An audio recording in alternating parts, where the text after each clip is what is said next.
Hello, this is HC Bailey, and welcome back to Let's Play Chrono Trigger.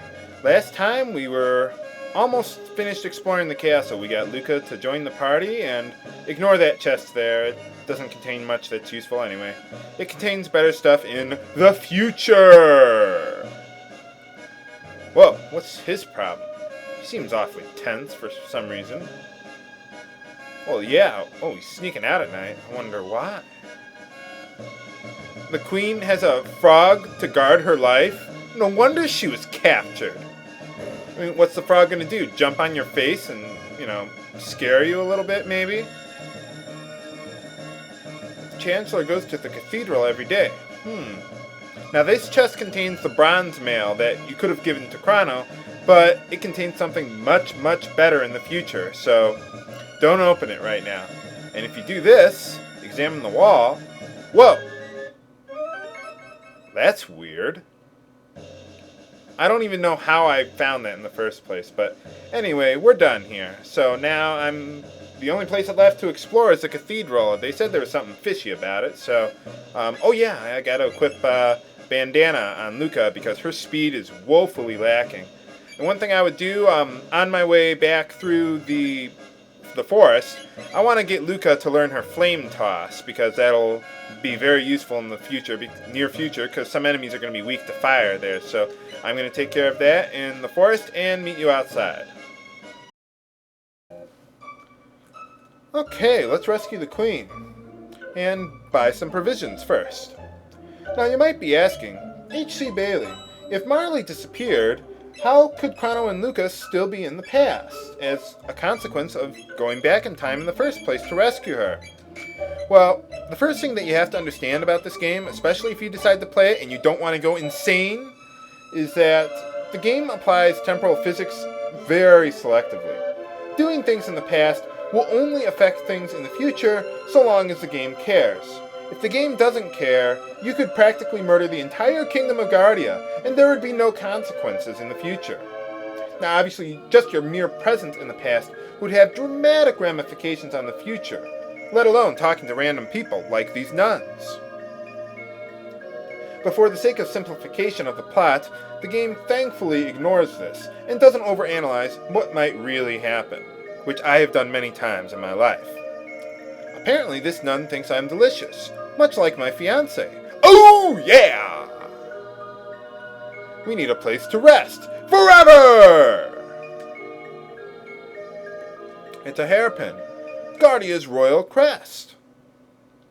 And one thing I, sort of forgot to mention, I guess, is that, I did mention, I got Lucas' flame toss. But more importantly, we now have access to a duel technique. Essentially, when both characters have their turn available, either one can select the double technique and they can cast it.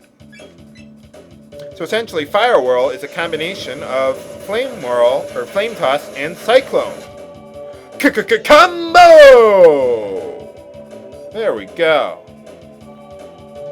Now the thing about Lucas' Flame Toss is, it is magic elemental, so it makes your, It makes all of the Fire Whirl technique magic, even though Cyclone is a physical attack. So, and Nagaets are susceptible to magic-based attacks, although Flame Whirl is the only magic one we have right now. So, there you are. Let's get this last nun, snake, creature, whatever. I'm suffering from William Shatner syndrome.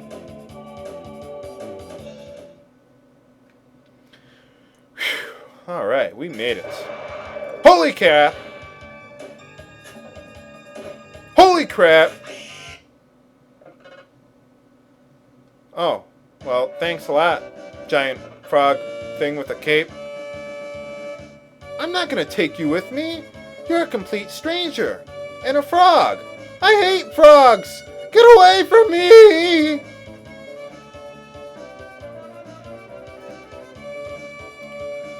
Well, I guess he seems polite enough, but no! I refuse to take him with us.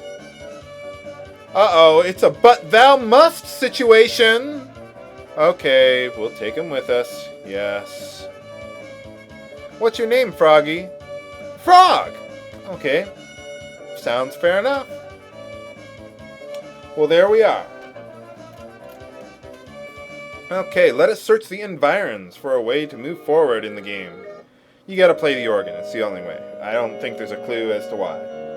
Oh well. Now, unfortunately, I have nothing better to talk about, so I'm gonna rack my brain for an explanation to all this. My explanation, temporal immunity. Basically, time travelers are mostly immune to changes in the timeline.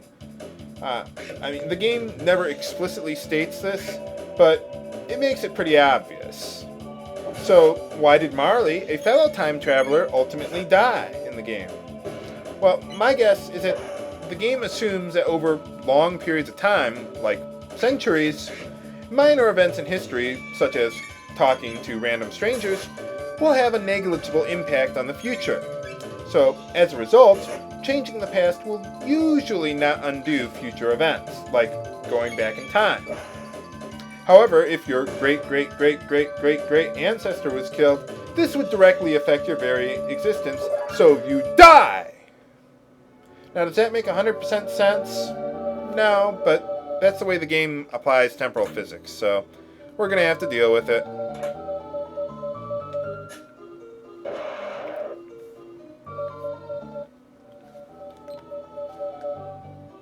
Okay, so what do I think would really happen if the events of the game transpired in real life? Well, first I would open these treasure chests. Let's equip that on Luca there, because it's a female-only item. Wow, she has almost as good defense as the guys. Alright. And if you examine this cabinet here, you get the Naga et Bromide, which, it doesn't appear in your inventory, but it's there, trust me. That'll be useful later in the game. And these guys are also susceptible to magic. So let's use our Firewall dual technique. There we go. Hit all three.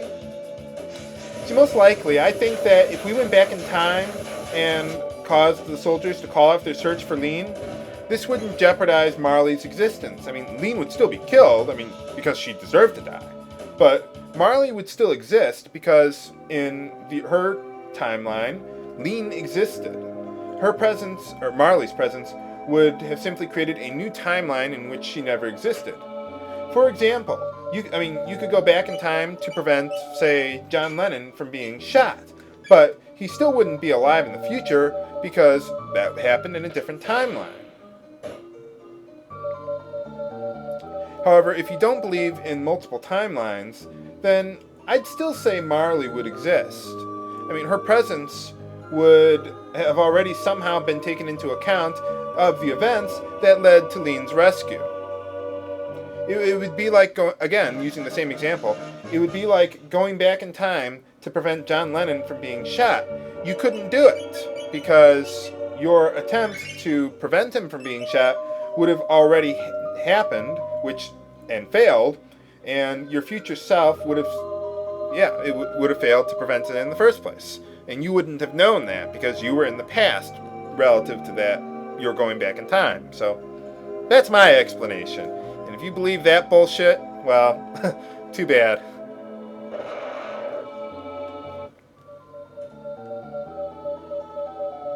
Okay, have I fought these guys? Oh, they're a little different. Yeah, I'll fight them. Why not? These guys are weak to fire specifically, so let's wait for Luca's turn. Move. There we go. Ha-ha! There we go.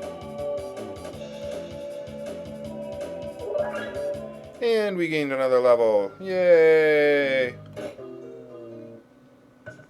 And there's monsters. Oh, they think we're in disguise as humans for some reason. Okay, well, I guess that's fair enough. Okay. Kill them! Kill them! Get into a battle! Come on! He's going to look on Magus' statue. And by the way, his name is pronounced Magus. I just found out recently. Someone gave me a pretty good explanation as to why.